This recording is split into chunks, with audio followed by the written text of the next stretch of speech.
Bonjour, je vais vous présenter mon livre « De négritude l'autre, Aimé Césaire et le Québec ». Je vais commencer par le titre parce que quelques personnes m'ont déjà signalé que c'est un titre intriguant. Au début, j'avais un titre qui était plus long, qui n'était pas très poétique, qui n'était pas très intriguant, justement. Alors, j'ai pensé à celui-ci et je l'ai finalement gardé parce qu'il me permettait d'annoncer négritude au pluriel.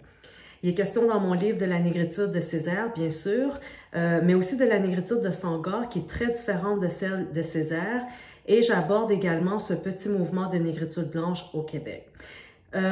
C'est impossible d'écrire un livre sur Aimé Césaire sans employer le mot nègre. Hein. C'est un mot que Césaire a voulu désémantiser, c'est un mot qu'il a voulu sortir de la boue, dépouiller de toutes ces images avilissantes. C'est le même mot que Laferrière a prétendu avoir débandé avec Comment faire l'amour avec un ex sans se fatiguer. On est obligé de constater donc que ce mot n'a pas du tout perdu de sa vigueur, hein, donc surtout depuis l'affaire de l'Université d'Ottawa. Je reviens sur cette controverse. Bon, je voyais mal comment j'aurais pu l'éluder dans la mesure où elle a quand même déclenché une passion soudaine hein, pour Césaire et sa négritude. Alors donc, j'ai essayé de démêler les enjeux qui sont clivants, comme on le sait. J'ai relevé quelques contradictions. Et donc, j'ai essayé de faire tout ça sans complaisance, mais d'un point de vue nuancé. Depuis cette controverse, justement, on a beaucoup parlé de Pierre Vallière. Hein, donc, je pense que c'est important de rappeler, de préciser que Vallière, il n'est pas le seul à avoir utilisé l'expression nègre blanc, il n'est même pas le premier à l'avoir fait, puisque plusieurs écrivains, donc, l'avaient déjà employé avant lui.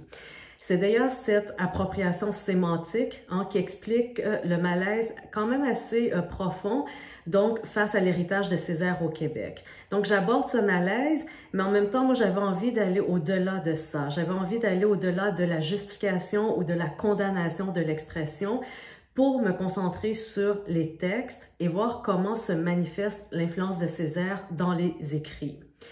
Alors, je convoque beaucoup d'écrivains, mais j'insiste sur trois en particulier, donc Gaston Miron, Paul Chamberlain et Dany Laferrière. Ce sont trois écrivains importants et qui ont un lien à Césaire qui est plus explicite, disons-le comme ça, même si en fin de compte, on constate que leur rapport à Césaire se place quand même sous le signe d'un malentendu. Gaston Miron. Gaston Miron, c'est un incontournable parce que Gaston Miron, c'est celui qui a fait découvrir l'œuvre de Césaire au Québec, notamment à Chamberlain et à Pierre Vallière. Donc, Miron, il avait une grande admiration pour Aimé Césaire. Il avait dit donc qu'il ressentait une effarante parenté à l'endroit du poète. Alors moi, à partir de cette idée, j'avais envie d'analyser cette parenté, mais comment elle se traduit, comment elle s'exprime dans leur poésie, également dans leur rapport à la langue, leur rapport à l'écriture, parce que Miron, on le sait, c'est un poète, c'est le poète empêché. Hein? C'est celui qui avance en poésie avec hésitation, avec beaucoup de doutes, avec beaucoup de crainte. Hein? Donc, d'après certains critiques, c'est même cet empêchement qui aurait fait de Miron l'un de nos plus grands écrivains. Alors ça, je trouve ça quand même assez formidable, devenir l'un des plus grands écrivains du Québec, donc grâce à l'empêchement. Gaston Miron, c'est aussi quelqu'un qui a beaucoup parlé de sa pauvreté natale, hein, qui est son legs. Il a des formules qui sont très belles, qui sont magnifiques pour évoquer son rapport à la langue et à l'écriture.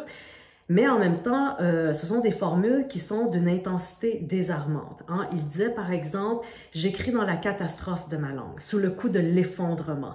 Hein, je me sens étranger dans ma propre langue. C'est une langue colonisée, massacrée. » Et il disait aussi que l'écriture était une souffrance. Alors, non seulement une souffrance mentale, hein, pas juste une souffrance mentale, mais une souffrance physique. Il ressentait dans son corps la douleur d'écrire. Hein? Donc, on voit que c'est un rapport à l'écriture, à la langue, qui est très conflictuel. Césaire, lui, donc, au contraire, il a toujours dit se sentir tout à fait à l'aise dans la langue française. C'est sa langue, hein? une langue dans laquelle il se sent chez lui, et c'est une langue qu'il a déployée en même temps que la richesse de sa culture. Donc, c'est une langue qui lui a permis de faire vibrer sa poésie à travers toute la francophonie. C'est une langue qui lui a permis de faire entendre sa parole puissance de feu, hein, si on reprend son expression. Alors donc, Césaire, c'est quand même le contraire du poète empêché, hein. C'est un homme qui se savait grand avant de devenir le grand, l'immense poète qu'il est devenu par la suite, hein. Sa poésie, ses pièces de théâtre sont portées par une voix assurée, une voix que je qualifie même de mégalomane. Alors, on est très loin de l'humilité, de la modestie, des complexes, hein, du sujet myronien. Paul Chamberlain. Paul Chamberlain, il n'est pas tout à fait dans la modestie myronienne. Quand je parle de Chamberlain, j'évoque une demi-mégalomanie. On sait que sa poésie, elle est beaucoup plus violente que celle de Miron, hein. Il n'y a pas cette rage chez Miron. Mais en même temps, tout comme Miron, il a beaucoup de difficultés à nommer son mal, hein? Donc le mal, le malheur et le mal d'être Canadien-Français, donc d'être Québécois. Et ça, c'est quand même un obstacle qui est majeur dans la mesure où comment est-ce qu'on fait pour dénoncer ce mal, ce malheur, si on n'arrive pas à trouver les mots justes, hein? Paul Chamberlain, on peut dire que c'est celui qui s'est jeté à corps perdu dans la poésie de Césaire, qui s'est également jeté à corps perdu donc dans l'identification aux damnés de la terre. Les damnés de la terre, c'est évidemment le titre du livre culte de Frantz Fanon. Donc, c'est quelqu'un qui a été profondément touché, influencé par ses auteurs. Pourtant, hein, quand on lit ses poèmes, hein, parce qu'il revendique la marque du cahier d'un retour au pays natal de Césaire, hein, et il dit même que c'est tellement saisissant cette marque que ça en est presque accablant. Donc, il revendique cette empreinte, mais en même temps, quand on lit ses poèmes et qu'on lit le cahier de Césaire, encore une fois, on se rend compte qu'il y a beaucoup de différences. Chez le jeune Chamberlain, on est dans cette incapacité de surmonter la colère, de surmonter la rage, donc de surmonter la haine, et il n'arrive donc pas à libérer sa parole poétique, hein. Chez Chamberlain, la haine devient même une exigence, un devoir, hein. Tandis que chez Césaire, la haine, c'est comme un passage obligé pour une prise de conscience, mais le poète insiste sur la nécessité de surmonter ce sentiment stérile, hein. Il insiste pour dire que haïr, c'est rester enchaîné, c'est rester un esclave. Donc, on peut pas rester prisonnier de la haine.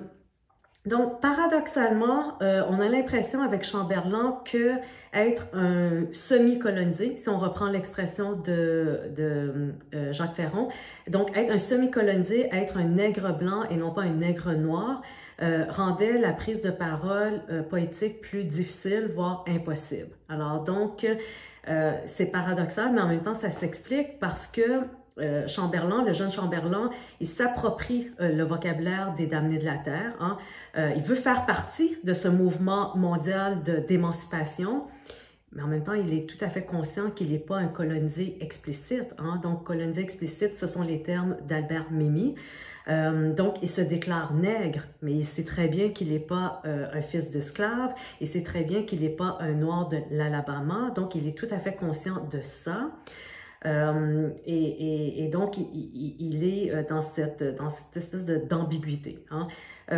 Césaire, lui, c'est un colonisé explicite, c'est-à-dire qu'il n'y a pas plus explicite que Césaire, puisque c'est un descendant d'esclaves, et donc il vient d'un peuple qui a été conquis, mais qui n'a jamais colonisé un autre peuple. Alors lui, il n'y a pas de doute, hein, donc c'est son droit, c'est même son devoir de dénoncer sa déshumanisation, et il le fait d'une certaine façon plus facilement.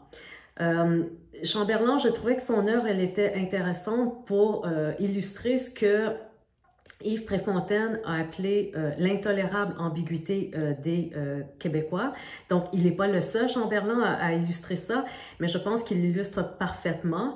Donc, Yves Préfontaine, c'est un autre poète qui a été qui a été un grand lecteur de Césaire, donc a lu son œuvre avec enthousiasme, et qui donc parlait de cette intolérable ambiguïté des Québécois, c'est-à-dire ils étaient perçus comme des colonisés gâtés. Hein. Gâtés, c'est le mot qu'il utilise.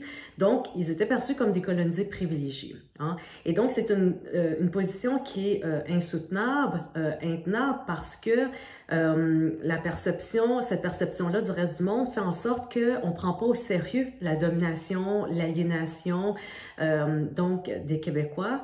Et chez Chamberlain, cette incompréhension, cette indifférence, voire cette moquerie, hein, fait en sorte que ça exacerbe sa frustration, hein, ça exacerbe son ressentiment. Dany Laferrière, il ne connaît pas cette ambiguïté. Donc, on aurait pu croire qu'il il se serait peut-être senti plus proche de Césaire, mais ce n'est pas le cas. Mais il a quand même participé au film de Jean-Daniel Lafont, La manière nègre ou Aimé Césaire chemin faisant. Et Chamberlain a également participé à ce film avec d'autres écrivains et intellectuels québécois. Laferrière, contrairement à Gaston Miron, contrairement à Paul Chamberlain, contrairement à Rodney Saint-Éloi également, donc il n'a jamais eu une grande admiration pour Césaire. Hein? En fait, avant la mort du poète, donc Césaire, il est mort en 2008, il a obtenu des funérailles nationales et en 2011, il a fait son entrée au Panthéon. Mais avant tout ça, donc Laferrière le considérait comme un poète victimaire. Hein? Il disait par exemple, que ce soit dans ses livres ou dans ses entretiens, il disait par exemple que la négritude c'est une vieille connerie. Hein? Il disait que j'en ai rien à foutre de la colonisation.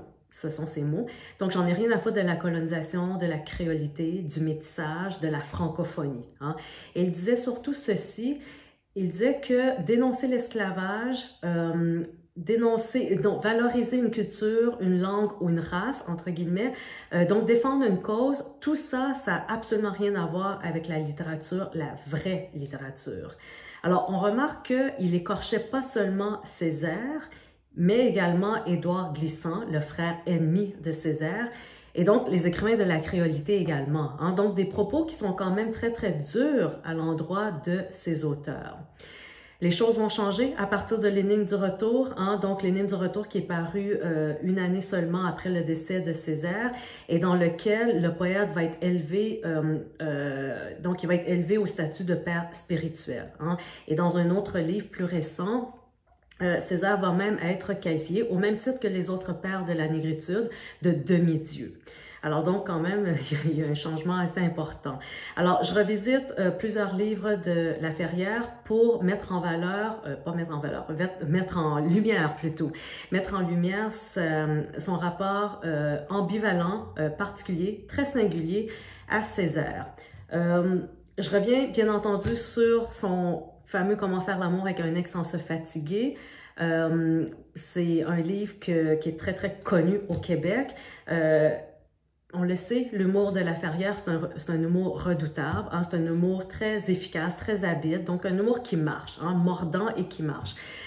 Moi, j'avais envie d'essayer de voir ce qui se cachait derrière cet humour qui semble tout emporter sur son passage. La critique a dit et répété, hein, donc il y avait dans ce roman une négritude transgressive. Alors moi, je m'interroge là-dessus.